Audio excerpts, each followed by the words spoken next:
अस्सलाम वालेकुम प्यारे दोस्तों, मैं आपका दोस्त शाहिद हुसैन हाजिर खिदमत हूँ।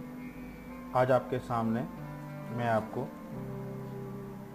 किसी भी राउटर के वाईफाई का पासवर्ड चेंज करना बताऊंगा कि किस तरीके से राउटर का पासवर्ड, वाईफाई का पासवर्ड चेंज होता है। तो चलें शुरू करते हैं।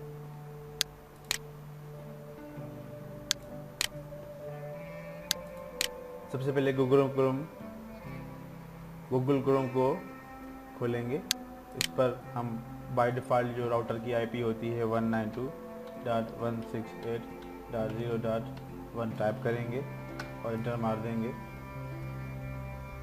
तो हमें ये यूज़र नेम और पासवर्ड मांगेगा। तो इसका यूज़र नेम भी एडमिन होता है और पासवर्ड भी एडमिन होता है, जिससे हम किसी भी राउटर में लॉगिन हो सकते हैं। साइन इन किया हमने और फिर हम वायरलेस पर क्लिक करेंगे और हम सिक्योरिटी पे क्लिक करेंगे। बिल्कुल लास्ट ऑप्शन है WPA PSK WPA2 PSK। यहाँ पे हम कोई भी पासवर्ड वाईफाई का दे सकते हैं, जैसे शाहिद 3022। ठीक है, कि मैंने वाईफाई का पासवर्ड चेंज किया शाहिद 3022। तो हम फिर जाके इसको सेव करेंगे, ओके करेंगे और ये देखिए आपके सामने चेंज हो गया। लेकिन राउटर को एक दफ़ा रिबूट करवाएंगे।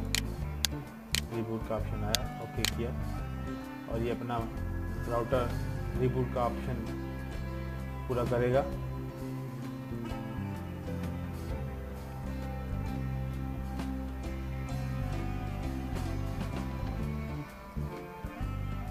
मैंने अपनी पहली वीडियो में बताया था कि किस तरीके से हम उसके राउटर के SSID या वाईफाई नेम किस तरह चेंज करेंगे। आप मेरी पहली वीडियो भी देख सकते हैं। इसमें मैंने बताया था कि SSID और वाईफाई नेम किस तरह चेंज करनी है। ये देखें, एक बार फिर ये 192.168.0.1 से लॉगिन हो गया और हमने वायरलेस में गए और वायरलेस सिक्योरिटी में गए और ये यहाँ पे हमने देखा कि वाईफाई का पासवर्ड चेंज हो चुका है। शुक्रिया। अगर आपको हमारी वीडियो पसंद आई है तो इसके लिए हमारी वीडियो को शेयर करें और इस चैनल को सब्सक्राइब करें और वीडियो को लाइक करें। बहुत शुक्रिया। अस्सलाम वालेकुम।